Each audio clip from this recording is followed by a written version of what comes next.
హరే కృష్ణ. భగవద్భక్తులందరికీ, వైష్ణవ భక్తులందరికీ పంచాంగ ప్రణామాలు చేసుకుంటూ శిక్షా గురువులు శ్రీకేశ్ దేశ్ ప్రభుజీ, ఋషికేశ్ దేశ్ ప్రభుజీ, రఘునాథపురి ప్రభుజీ, గోవర్ధన్ గిరివరదాస్ ప్రభుజీ, రేవతి మాతాజీ, రసరాణి మాతాజీ, వీళ్ళందరికీ కృతజ్ఞతలు, పంచాంగ ప్రణామాలు అర్పించుకుంటూ మీతో ఇంకొన్ని విషయాలు పంచుకోవడానికి మేము ముందుకు వచ్చాను. మనం ఎప్పుడూ చెప్పుకుంటున్నట్లుగా భగవద్గీత యథాతథం 108 ఇంపార్టెంట్ శ్రీల ప్రభుపాదులు వారు రాసిన భగవద్గీత యథాతథంలో ఆయన ఎప్పుడు వాడేవి 108 శ్లోకాలు, ఇంపార్టెంట్ శ్లోకాలని మన ఆచార్యులు దాన్ని ఒక లిస్టుగా చేశారు. అందులో మనం దాని గురించి తెలుసుకుంటూ మనం 84 శ్లోకాలు తెలుసుకుని 11వ అధ్యాయం పూర్తి చేసుకున్నాం. మనం 12వ అధ్యాయంలో ఇవాళ ప్రవేశించాలి. అంతకుముందు మనము కొన్ని విషయాలు మధ్యలో తెలుసుకుంటూ ఉన్నాం కదా. అలాగా కిందసారి ఆంజనేయ స్వామి నేను లేకపోతే ఏమవుతుంది అనుకునే దాని గురించి, రాముల వారు అరేంజ్మెంట్స్ గురించి అన్నిటి గురించి తెలుసుకున్నాం కదా. అంతకుముందు గురువు గురించి, రాముడు విశ్వామిత్రుడికి ఇచ్చిన స్థానం గురించి ఇవన్నీ తెలుసుకున్నాం కదా. అలాగా ఈసారి మనము ఆశ్రమ ధర్మాల గురించి తెలుసుకుని టైం ఉంటే 12వ అధ్యాయంలో ప్రవేశిద్దాము, లేకపోతే దీన్ని టైంని బట్టి. హరే కృష్ణ. ముందుగా హరే కృష్ణ మహామంత్రం 11 సార్లు. ఓం జయ శ్రీకృష్ణ చైతన్య ప్రభు నిత్యానంద శ్రీ అద్వైత గదాధర శ్రీవాసాది గౌరభక్త వృంద.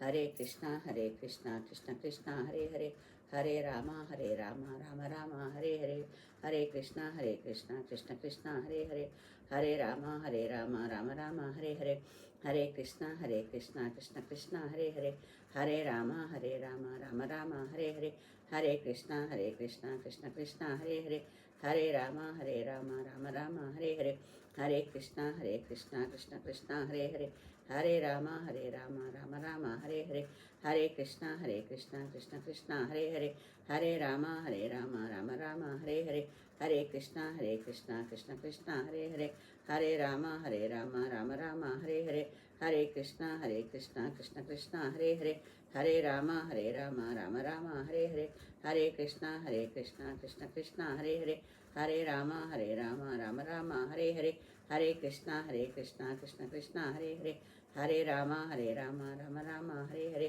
హరే కృష్ణ కృష్ణ కృష్ణ హరే హరే, హరే రామ రామ రామ హరే హరే.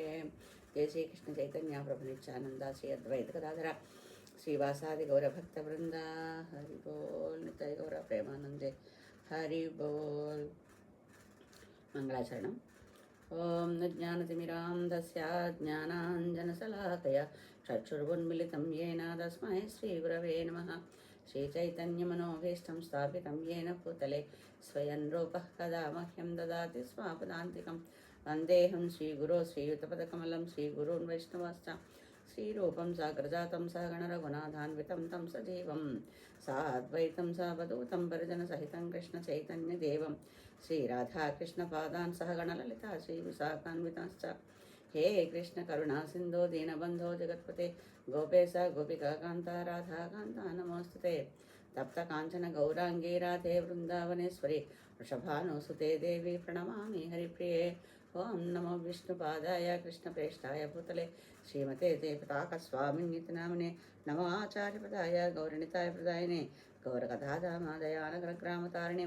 ఓం నమో విష్ణుపాదాయ కృష్ణప్రేష్ఠాయ భూతలే శ్రీమతే భక్తివేదాంత స్వామిన్యతి నామినే నమో సారస్వతే దేవే గౌరవాణి ప్రచారిణే నిర్విశేష శూన్యవాది పాశ్చాత్యదేశతారిణే నమః మదన్యాయ కృష్ణప్రేమప్రదాయ చ కృష్ణాయ కృష్ణచైతన్యనామ్నే గౌరద్విషే నమః.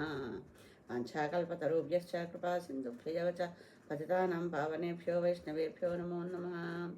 జయ శ్రీకృష్ణ చైతన్య ప్రభు నిత్యానంద శ్రీ అద్వైత గదాధర శ్రీవాసాది గౌరభక్త వృంద.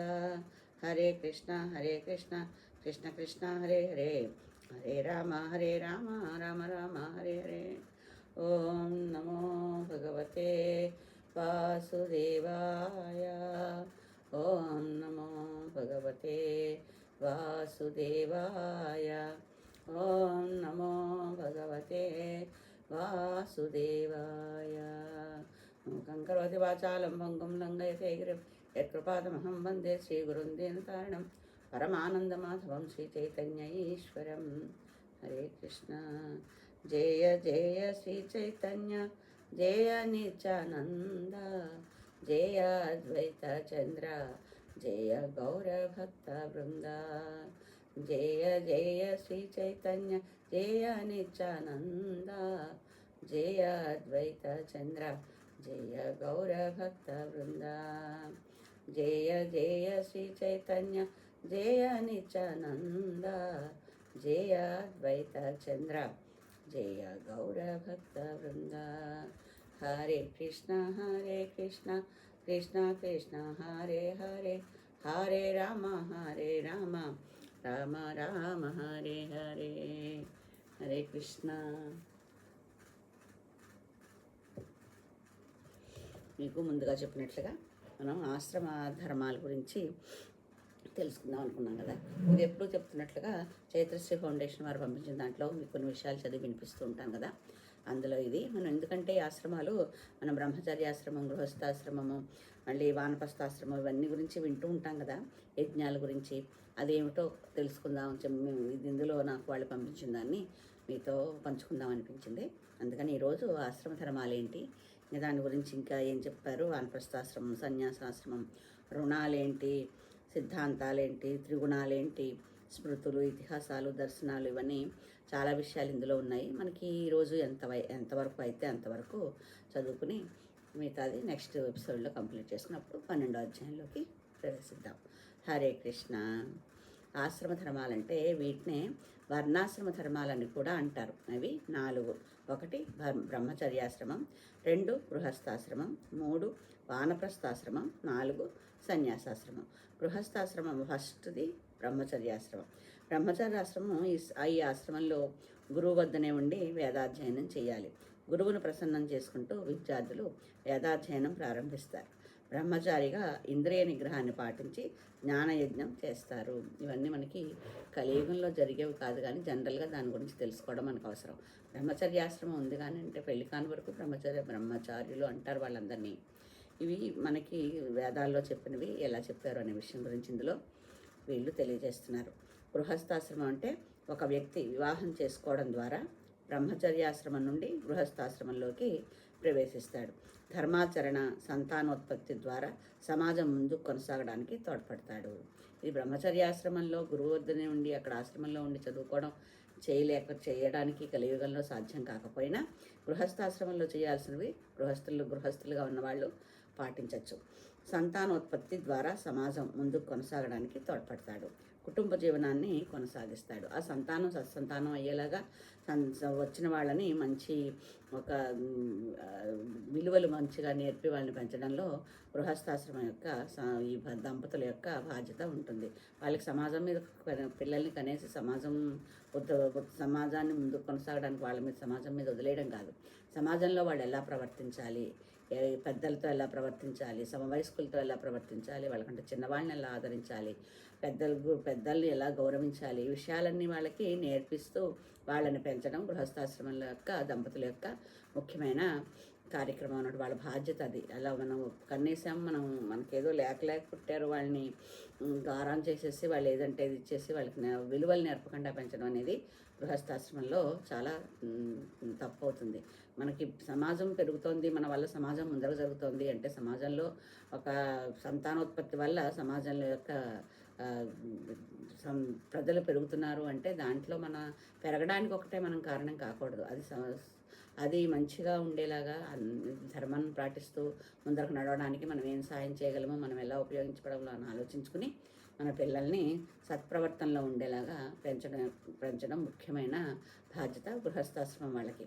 గృహస్థాశ్రమంలో పంచమహాయజ్ఞాలు చేయాలి.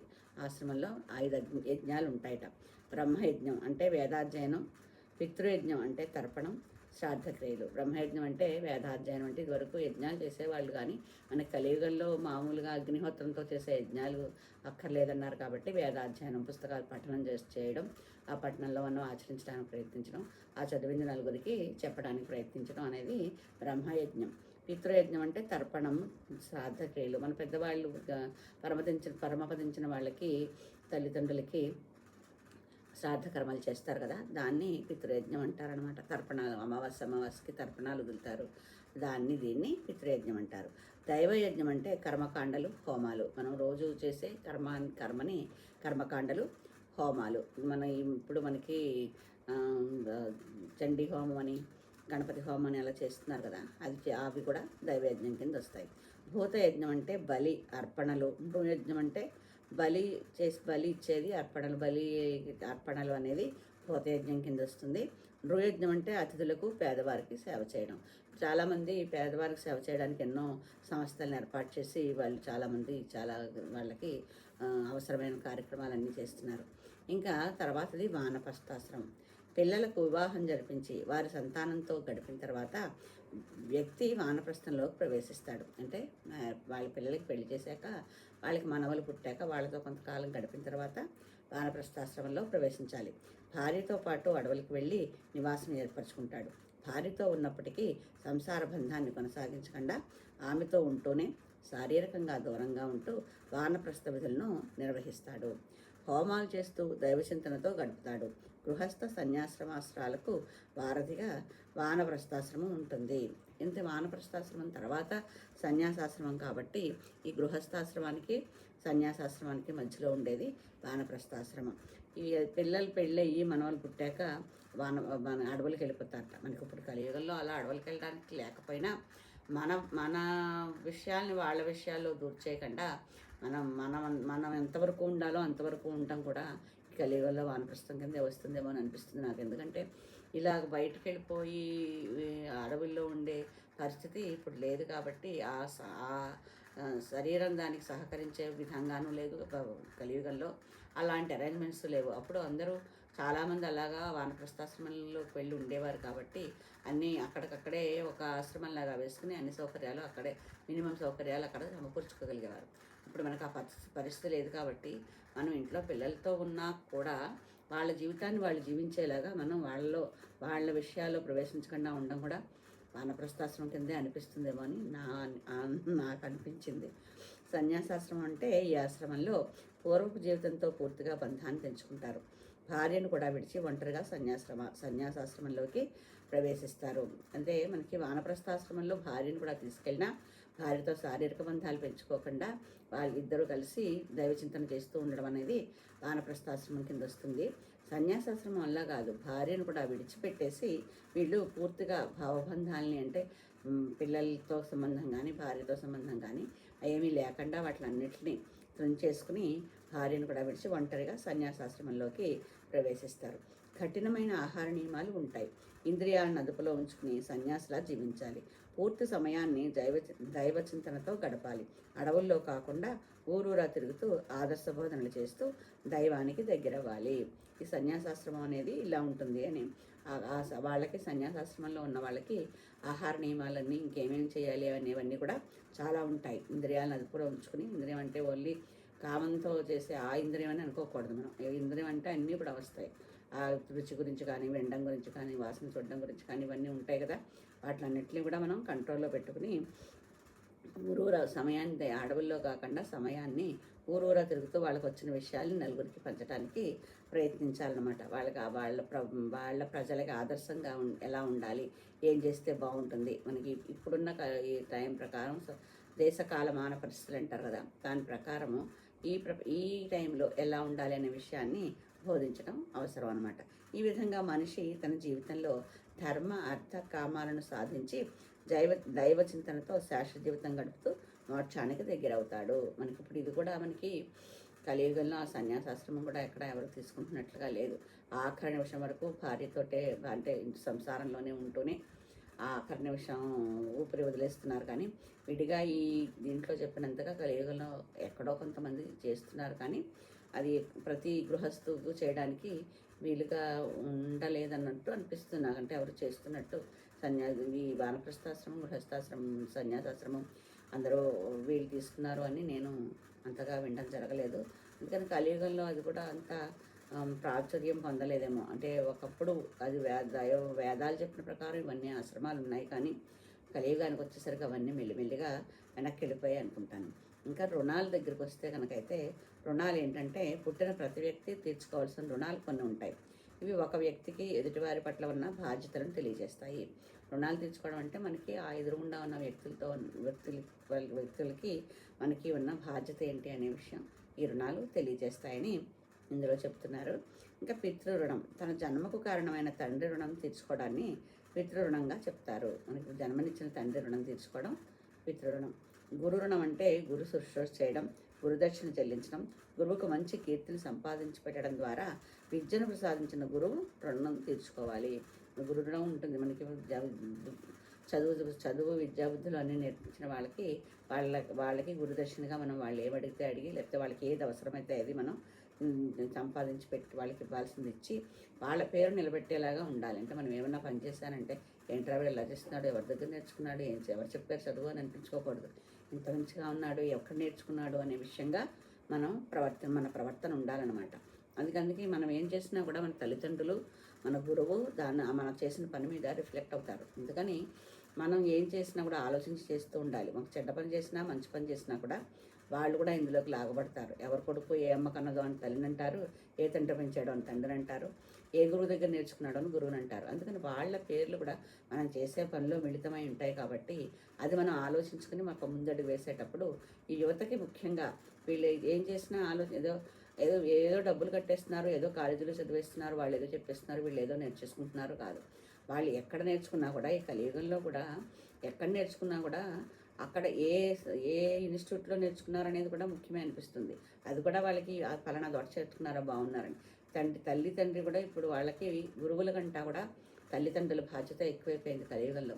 ఎందుకు గురువులు ఈ ఇన్స్టిట్యూట్స్ అన్నీ కూడా ఇప్పుడు ఎక్కువ ధన సంపాదనలో పడిపోయాయి కాబట్టి వాళ్ళు చదువు ఒకటే నేర్పిస్తున్నారు కానీ విలువలు నేర్పించడం ఎక్కువ శ్రద్ధ తీసుకోవటం లేదు. అందుకని ఆ బాధ్యత కూడా గురువు పిల్లలకి ఏదైతే నేర్పించాలో అనే బాధ్యత కూడా తల్లిదండ్రుల మీదే పడింది. అందుకని ఇప్పుడు తల్లిదండ్రులు కూడా సాఫ్ట్వేర్ అని ఇద్దరు ఉద్యోగాలకు వెళ్ళిపోయి పిల్లల్ని దగ్గర తీయకుండా పిల్లలకి ఏం నేర్పించాలి ఏమని నేర్పించకుండా చాలా బిజీగా ఉంటున్నారు.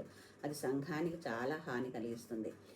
స్కూల్ ఏది ఎక్కువ డబ్బులు కట్టుకుంటున్నారు, ఏది మనకి ఇంట్లో మనకేం బాధ్యత లేకుండా ఏ కాలేజీలో ఏ స్కూల్లో చదువు చెప్పిస్తున్నారు అని ఆలోచించుకొని ఆ హోంవర్క్ కూడా ఇంటికి వచ్చి చేయాల్సిన అవసరం లేని స్కూల్స్ వెతుక్కుని అందులో వేసేస్తున్నారు. డబ్బులైనా పర్లేదు అని సంపాదిస్తున్నామని డబ్బులు కట్టేస్తే అయిపోతుంది. కానీ అది వాళ్ళ ఉద్యోగాల రీత్యా అది అలా అవసరమని చేర్పిస్తున్నారేమో ఓకే. కానీ మామూలుగా సంఘంలో ఎలా ఉండాలి, నలుగురితో ఎలా ఉండాలి, పెద్దలతో ఎలా ప్రవర్తించాలి, మనకు సమవయస్కులతో ఎలా ప్రవర్తించాలి అనే విషయం తల్లిదండ్రులు శ్రద్ధ తీసుకుని టైం ఇచ్చి పిల్లలకి వాళ్ళకి ఇవన్నీ నేర్పించడానికి ప్రయత్నించాలి. ఇప్పుడు యువత కానీ చిన్నపిల్లలు కానీ మరి అలా మొండిగా అయిపోవడానికి కానీ లేకపోతే వాళ్ళ ప్రవర్తన విపరీతంగా ఉండటానికి కానీ కారణం తల్లిదండ్రులనే చెప్పచ్చు. ఎందుకంటే ఈ ఫోన్లు అవన్నీ వచ్చి చిన్నప్పటి నుంచే వాళ్ళకి 3 ఏళ్ళు 2 ఏళ్ల వయసు అప్పటి నుంచే కూడా వాళ్ళు అన్నం తింటలేదని వాళ్ళ చేతిలో ఒక ఫోన్ పెట్టేసి అది చూసినప్పుడు వాళ్ళు ఏం చేస్తున్నారు, వాళ్ళు ఏం తింటున్నారో వాళ్ళకి అసలు మనకి పెద్దలకి కూడా చెప్తున్నది ఏంటంటే మీరు ఆహారం తీసుకునేటప్పుడు సౌమ్యంగా కూర్చుని దాని మీద దృష్టి పెట్టి అది మనకి ఆహారం మనకి బలం ఇస్తుంది, మన శరీరాన్ని బలంగా చేస్తుంది, మనకి దైవచింతన చేయడానికి అవసరమైన శక్తిని అది ప్రసాదిస్తుంది అనే భావంలో తినమని చెప్తున్నారు. అలాంటిది ఒక 2 ఏళ్ల పిల్లాడికి ఫోన్ ఇచ్చి ఫోన్ చూసేస్తుంటే వాడు ఏం తింటున్నాడో వాడికి అర్థం కాకుండా వాళ్ళ నోట్లో కుక్కేసి మన గిన్నెలో కలిపిందంతా కంప్లీట్ చేసేసి మన పని అయిపోయింది అనిపించుకోవడం అనేది తల్లి బాధ్యత కాదు. అది అలా చేయొద్దు. ఎందుకంటే వాళ్ళకి ఒక కథ చెప్పాలి. మన అలాగే పెంచారు మా పెద్దలు. వాళ్ళకి ఏదో కథ చెప్తూ వాళ్ళు మైమర్పిస్తూ వాళ్ళకి అక్క ఎలా ఉంటుంది, చెల్లెలు ఎలా ఉంటాడు, తమ్ముడు ఎలా ఉంటుంది, వాళ్ళు ఏం చేస్తారు, పక్క అబ్బాయి ఏం చేశాడు, ఎంత బాగుంది కథ అలా వాళ్ళకి మరిపించి అన్నం పెట్టడానికి ప్రయత్నించాలి. కానీ ఒక ఫోన్ వాళ్ళ చేతిలో పెట్టేసి అది వాళ్ళకి అప్పటి నుంచే వాళ్ళ ఆహారం వాళ్ళకి శరీరానికి పనికొచ్చేదిలాగా కాకుండా ఈ పెట్టే భోజనం వల్ల వాళ్ళకి అప్పటి నుంచే అది చూస్తూ తింటారు కదా, అందులో ఏం చూస్తున్నారో దాని ఫలితం దాని ఎఫెక్ట్ కూడా ఆహారంలో మిళితం అయిపోయి వాళ్ళకి అప్పటి నుంచే ఆ భావాలు అందులో వాళ్ళలో పెరగడానికి అవకాశం మనమే ఇస్తున్నట్టు తల్లిదండ్రులే ఇస్తున్నట్టు అవుతుంది. తర్వాత వాళ్ళు మెల్లిగా 4 ఏళ్ళు 3 ఏళ్ళు వచ్చి 3 ఏళ్ళ నుంచి 4 ఏళ్ళు 5 ఏళ్ళు అయ్యేసరికి వాళ్ళ మొండితనం పెరిగిపోతుంది. వాళ్ళు అప్పటి వరకు సాత్వికాహారం తిన్నట్టు అవ్వలేదు. వాళ్ళు చూస్తున్న దాన్ని అనుసంధానం చేసుకుంటూ తింటున్నారు కాబట్టి అది వాళ్ళలో ఆ లక్షణాలు పెంచేస్తోంది. మీరు అప్పుడు మొక్కగా వంగంది మానే వంగుతుందా అని చిన్నప్పటి నుంచి మీరు అది అలవాటు చేసేసి తర్వాత మా పిల్లాడు నా మాట వింటలేదు అసలు ఏం వినిపించుకోడు అని మీరు ఇచ్చిందే మీరే దానికి అలవాటు చేసి మీరే దాన్ని పెంపొందించి మీరే దానికి ఎరువేసి పెంచి పొది చేసి పెద్దగా చేసేసి అప్పుడు నా మాట వింటలేదు, నేను వినిపించుకోవట్లేదు, అది తప్పు ఇంకేమీ తీసుకోవాలంటే ముందర మీరు ఇచ్చి అలవాటు చేస్తుంది మీరే కాబట్టి ఆ తప్పు మీ మీదే పడుతుంది కానీ వాళ్ళ మీద పడదు. మీరు అప్పటి నుంచి చిన్నప్పటి నుంచి వాళ్ళ ఆహారం ఇచ్చేటప్పుడు, అందుకే మనకి వంట చేసేటప్పుడు కూడా మనం చేసే ఏ సత్వగుణంతో వండుతున్నామా, రజోగుణంతో వండుతున్నామా, లేకపోతే తామస గుణంతో వండుతున్నామా అని ఆ వండేటప్పుడు మనలో ఉండే గుణం దాని యొక్క ఫలితం కూడా వండే ఆహారం మీద పడుతుందని పెద్దలు చెప్తారు. మరి అటువంటిప్పుడు వండడమే మనం ఎంతో సాత్విక గుణంతో దైవచింతన చేసుకుంటూ వండాలి అన్నప్పుడు మరి తినేటప్పుడు ఇంకెంతగా ఉండాలి. అలాగా అదేం లేకుండా వాళ్ళకి ఒక ఫోన్ ఇచ్చేసి పెట్టేసి వాళ్ళ ప్రవర్తనలో మార్పు రావాలంటే ఎలా వస్తుంది? కాదు కదా. అందుకని మనకి గురువు చేసే బాధ్యత కూడా తల్లిదండ్రులకే పడింది ఇప్పుడు. అందుకని దైవరుణం గురు రుణం గురు శుశ్రూష చేయడం. అక్కడికి వెళ్ళి మళ్ళీ నేను ఎక్కడో వెళ్ళాను. సరే, ఆ గురువుకి తీసుకునేది ఆ గురువులు చెప్పేది తక్కువైపోయింది ఇప్పుడు. అది ఆ ఉద్దేశంతో ఇంత దూరం వచ్చాను నేను. తర్వాత దైవరుణం. మానవ జన్మను ప్రసాదించినందుకు నవవిధ భక్తి మార్గాలతో యజ్ఞయాగాదుల నిర్వహణతో భగవంతుడికి కృతజ్ఞతలు చెప్తూ దైవరుణం తీర్చుకోవాలి. మనకి మానవ జన్మ దేవుడు ప్రసాదించినందుకు గాను నవవిధ భక్తులతోటి ఏదో ఒక మార్గాన్ని ఎంచుకుని శ్రవణం, కీర్తనం అవన్నీ ఉన్నాయి కదా. ఆ నవవిధ భక్తుల్లో ఏదైనా మనకు నచ్చింది తీసుకుని భక్తి మార్గంలో ప్రవేశించి యజ్ఞయాగాదుల నిర్వహణతో భగవంతుడికి కృతజ్ఞతలు చెప్తూ ఉండాలి. కలియుగంలో యజ్ఞయాగాదులు అనేవి ప్రతి ఒక్కళ్ళు చేయగలిగిన అంశం కాదు కాబట్టి కలియుగంలో వీటిలన్నిటి బదులు చెప్పింది జపయజ్ఞం అని. నామ జపమే, నామ సంకీర్తనే ఈ కలియుగానికి చెప్పారు కాబట్టి దాన్ని మనం కంపల్సరీ దాని మీద దృష్టి కేంద్రీకరించి ఆ జపయజ్ఞాన్ని, నామ సంకీర్తనని చేసి దైవరుణం తీర్చుకోవడానికి ప్రయత్నం చేయాలి. ఇంకా కర్మ సిద్ధాంతానికి వస్తే భారతీయ హిందూ సమాజంలో కర్మభావన ముఖ్య పాత్ర పోషిస్తుంది. ఇది కార్యకారణ సంబంధాలను వివరిస్తుంది. మంచి చెడుల ద్వారా ఎదురయ్యే ఫలితాలను తెలుపుతూ సమాజంలో వ్యక్తి ప్రవర్తనను నియంత్రిస్తుంది. సమాజంలో ఒక వ్యక్తి చేసే మంచి పనులకు మంచి ఫలితాలు, చెడు పనులకు చెడు ఫలితాలు ఎదురవుతాయని కర్మ సిద్ధాంతం చెప్తుంది. మనం వాళ్ళు కష్టాలు వచ్చినప్పుడు అంటాం కదా, వాడు ఏ జన్మలో ఏ కర్మ చేశాడో దాని ఫలితం ఇప్పుడు అనిపిస్తున్నాడు అని. అందుకే మనం చేసే పనులు హిందూ సమాజంలో ముఖ్యంగా ఈ కర్మభావన ముఖ్య పాత్ర వహిస్తుంది. మనం వాడి కర్మ అంటూ ఉంటాం కదా, ఆ కర్మ ఈ కర్మ గురించి ఈ హిందూ సమాజంలో చాలా ఎక్కువగా ముఖ్యంగా కనిపిస్తూ ఉంటుంది అని చెప్తున్నారు ఇక్కడ.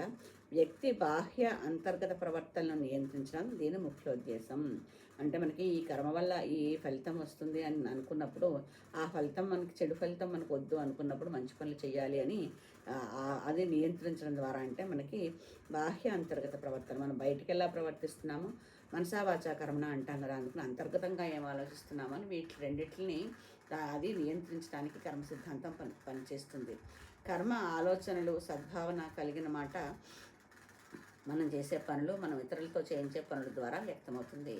మన కర్మ అనేది ఎలా మనకి ఎదురుగుంటా వాడికి ఎలా తెలుస్తుందంటే మనం చేసే ఆలోచనల ద్వారా, మనం చేసే మన భావనల ద్వారా, మనం ఎదురుగుండా వాళ్ళతో మాట్లాడే మాటల ద్వారా, మనం చేసే పనులు, మనం ఇతరులతో ఎలా ప్రవర్తిస్తాము అనే విషయాల ద్వారా మన కర్మ మనం ఎలా చేస్తున్నాం అనేది తెలుస్తుంది. ఇంకా త్రిగుణాలు అంటే వ్యక్తి ప్రవర్తనా రీతుల ఆధారంగా గుణాలను వివరించారు. ఇవి 3 రకాలు కాబట్టి త్రిగుణాలు అన్నారు. ఈ గుణాలు సత్వగుణం, రజోగుణం, తమోగుణం అని 3 గుణాలు ఉంటాయి కదా. అందరిలోనూ ఆ 3 గుణాలు ఉంటాయి. ఒక్కొక్కసారి ఒక్కో సమయంలో ఒక్కో గుణం పైకి ప్రకోపించి దాని ఫలితంగా మన ప్రవర్తన ఉంటుందన్నమాట.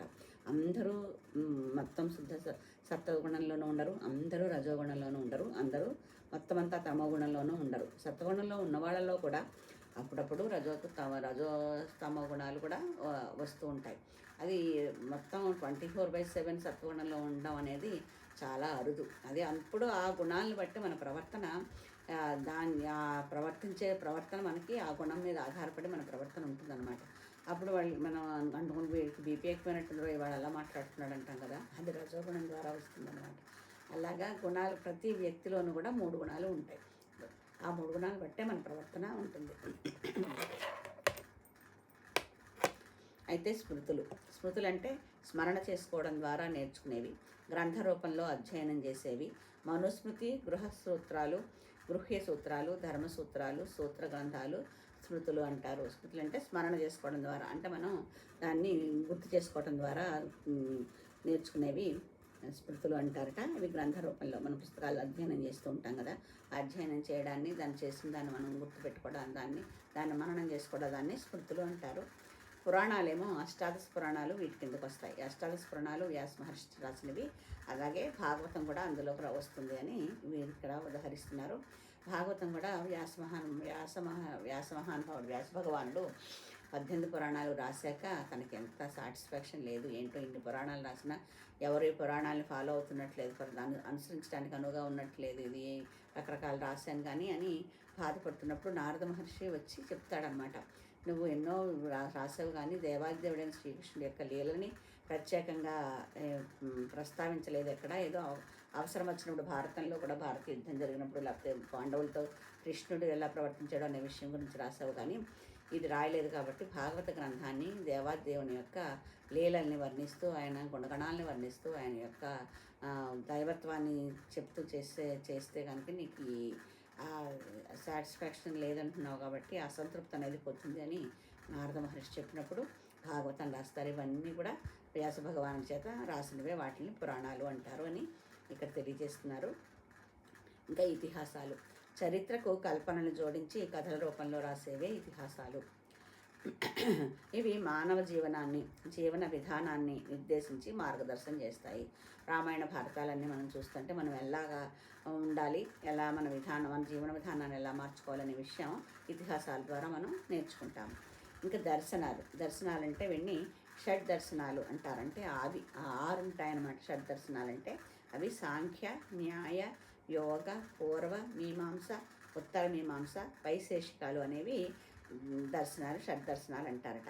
దర్శనాలు అంటే ఋషులు దర్శించి జ్ఞానబోధ చేసినవి అని అర్థం అనమాట. ఈ విషయాలన్నీ ఋషులు వాళ్ళ మనోనేత్రం ద్వారా దర్శించి మనకి జ్ఞానబోధ చేసినవి. ఈ సాంఖ్యయోగం, న్యాయయోగం, యోగం అన్నవన్నీ కూడా వాళ్ళు మనకి జ్ఞానబోధ చేసినవి, వాటిని దర్శనాలు అంటారు అని అంటున్నారు. ఇలా అనేక అంశాలతో భారతీయ హిందూ సమాజంలో వ్యక్తుల జీవన విధానం, ప్రవర్తనా రీతులు ముడిముడి ఉన్నాయి.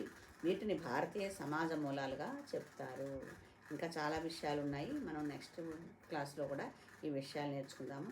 మనం భగవద్గీతలో ఆ 12వ శ్లోకం ఒక్కసారి చూసుకుని దాని వివరణ నెక్స్ట్ ఎపిసోడ్లో నేర్చుకుందాము. 12వ శ్లోకం, 12వ అధ్యాయంలో 5వ శ్లోకం మొదటిది. ఆ 5వ శ్లోకం చదువుకుని దాని భావం, మనం భాష్యం పాలు వారు ఏం చెప్పారు అనేది నెక్స్ట్ క్లాస్లో చూద్దాము. ఒకసారి పద్యం ఒకటి చదువుకుని దానికి కొంచెంగా ఏం చెప్పారో అనే విషయం మనం తెలుసుకుందాం.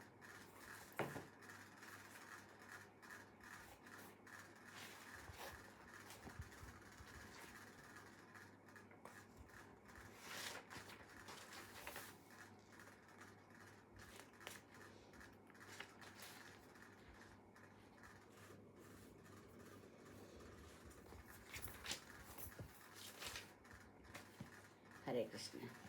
క్లేశోధికతరస్తేషాం అవ్యక్తాసక్తచేతసాం అవ్యక్తా హి గతిర్దుఃఖం దేహవద్భిర్వాప్యతే. క్లేశోధికతరస్తేషాం అవ్యక్తాసక్తచేతసాం అవ్యక్తా హి గతిర్దుఃఖం దేహవద్భిర్వాప్యతే. క్లేశోధికతరస్తేషాం, వారికి పురోగతి అనేది మిక్కిలి క్లేశకరము. అవ్యక్తాసక్త చేతసాం, అవ్యక్తమునందు ఆసక్తి కలిగిన వారికి అవ్యక్తాహి గతిర్దుఃఖం, అగోచరమగు బ్రహ్మమును గూర్చి చేయు ప్రయత్నము క్లేశకరముగా దేహవద్భిర్వాప్యతే, దేహదారులకు. ఈ శ్లోకం మనం ముందర కొంచెం ఏంటి అనేది తెలుసుకోకుండా ఈ శ్లోకంలోకి వెళ్తే అంత అర్థం కాదు. అందుకని మనం నెక్స్ట్ శ్లోకం మనం అంటే భగవద్గీత చెప్పకుండా ఎపిసోడ్లు గురించి ఎందుకు అనుకుని ఈ శ్లోకం చదివాను. దీనికి భావం ఏమిటో తెలుసుకుందాము తర్వాత నెక్స్ట్ క్లాస్లో. అసలు 12వ అధ్యాయం దేని గురించి చెప్తుంది, ఏ శ్లోకాల్లో ఏం చెప్పారు, దీన్ని 5 శ్లోకాల్లో 5వ శ్లోకంలో ఇలా చెప్తే 1 నుంచి 4 వరకు ఏం చెప్పారు అనే విషయాలు మనం నెక్స్ట్ ఎపిసోడ్లో తెలుసుకుందాము. దీనికి ఈ శ్లోకానికి భావం ఏం చెప్తున్నారంటే, పరమపురుషుని అవ్యక్త నిరాకార తత్వం పట్ల మనస్సు ఆసక్తమైన వారికి ప్రగతి చాలా కష్టంతో కూడి ఉంటుంది. ఆ పద్ధతిలో ముందుకు పోవడము దేహదారులకు సర్వదా కఠినమే. అంటే అవ్యక్త అంటే వ్యక్తం కానిది, నిరాకారతత్వం అంటే అసలు భగవంతుడే లేడనే వాళ్ళకి, వాళ్ళు ఆ భావంలో ఉన్నవాళ్ళు దాని మీద మనసు ఆసక్తి మనసులో ఆ విషయాల గురించి ఆసక్తి పొందిన వాళ్ళకి ముందరకు వెళ్ళడం చాలా కష్టం ఉంటుంది. ఆ పద్ధతిలో ముందరకు పోవడం మన మానవులకి చాలా ఎల్లప్పుడూ అది కష్టమే అని ఈ పద్యంలో చెప్తున్నారు. అంతకుముందు 4 శ్లోకాల్లో ఏం చెప్పారు అనే విషయం మనకి కొంచెమైనా తెలుసుకుంటే కానీ ఇది ఎందుకు వచ్చింది అనే విషయం తెలియదు. అందుకని నెక్స్ట్ క్లాస్లో మనం 12వ అధ్యాయం అసలు దేని గురించి చెప్తుంది, ఈ ఏ శ్లోకాలు ఇంపార్టెంటు, ఆ శ్లోకాల్లో ఫస్ట్ 4 శ్లోకాల్లో ఏం చెప్పి 5వ శ్లోకంలో ఈ విషయం చెప్తున్నారు అనే విషయం మనం నెక్స్ట్ క్లాస్లో తప్పనిసరిగా తెలుసుకుందాము. ఎప్పుడు చెప్తున్నట్లుగా ఈ చెప్పిందంతా శ్రీల ప్రభుపాదుల వారికి పాదాల వారికి అంకితం చేస్తూ, ఇందులో ఏదైనా కొన్ని మంచి విషయాలు ఉంటే నేను శిక్షా గురువుల యొక్క, ఆచార్యుల యొక్క, శ్రీకృష్ణ భగవానుడు దేవాదేవుడైన కృష్ణ భగవానుడి యొక్క కృపా కటాక్షాలు, ఇందులో ఏదైనా ఒకవేళ నేను చెప్పడంలో తప్పు ఏదైనా జరిగితే అది నా జ్ఞానం వల్ల జరగడమే కానీ దాంట్లో మిగతా వాళ్ళ ప్రమేయం ఏమీ లేదని మనస్ఫూర్తిగా మీ అందరి ముందు శిరస్సు వంచి ఒప్పుకుంటూ నెక్స్ట్ ఎపిసోడ్లో మళ్ళీ మీతో కలుసుకుందాము. అండ్ మళ్ళీ మనం మా 11 సార్లు హరే కృష్ణనామం చేసుకుని ఈ యొక్క దీన్ని ముగించుకుందాము. జయ శ్రీకృష్ణ చైతన్య ప్రభు నిత్యానంద శ్రీ అద్వైత గదాధర శ్రీవాసాది గౌరభక్త బృంద. హరే కృష్ణ కృష్ణ కృష్ణ హరే హరే, హరే రామ రామ రామ హరే హరే, హరే కృష్ణ కృష్ణ కృష్ణ హరే హరే, హరే రామ రామ రామ హరే హరే, హరే కృష్ణ కృష్ణ కృష్ణ హరే హరే, హరే రామ రామ రామ హరే హరే, హరే కృష్ణ కృష్ణ కృష్ణ హరే హరే, హరే రామ రామ రామ హరే హరే, హరే కృష్ణ కృష్ణ కృష్ణ హరే హరే, హరే రామ రామ రామ హరే హరే, హరే కృష్ణ కృష్ణ కృష్ణ హరే హరే, హరే రామ రామ రామ హరే హరే, హరే కృష్ణ కృష్ణ కృష్ణ హరే హరే, హరే రామ రామ రామ హరే హరే, హరే కృష్ణ కృష్ణ కృష్ణ హరే హరే, హరే రామ రామ రామ హరే హరే, హరే కృష్ణ కృష్ణ కృష్ణ హరే హరే, హరే రామ రామ రామ హరే హరే, హరే కృష్ణ కృష్ణ కృష్ణ హరే హరే, హరే రామ రామ రామ హరే హరే, హరే కృష్ణ కృష్ణ కృష్ణ హరే హరే, హరే రామ రామ రామ హరే హరే. జయ శ్రీకృష్ణ చైతన్య ప్రభు నిత్యానంద శ్రీ అద్వైత గదాధర శ్రీవాసాది గౌరభక్త బృంద. హరి బోల్ నితాయ గౌర ప్రేమానందే హరి బోల్. వాంఛాకల్పతరుభ్యశ్చ కృపాసింధుభ్యో చ పతితానాం పావనేభ్యో వైష్ణవేభ్యో నమో నమః. మూకం కరోతి వాచాలం భంగం లంఘయతే గిరిం యత్కృపాదమహం వందే శ్రీగురుం దేన తారణం పరమానందమాధవం శ్రీ చైతన్య ఈశ్వరం. హరే కృష్ణ. ఇంతటితో మీ దగ్గర సెలవు తీసుకుంటున్నాను. మరికొన్ని విషయాలతో మళ్ళీ ఇంకోసారి మీ ముందుకు రావడానికి ప్రయత్నిస్తాను. అంతవరకు సెలవు.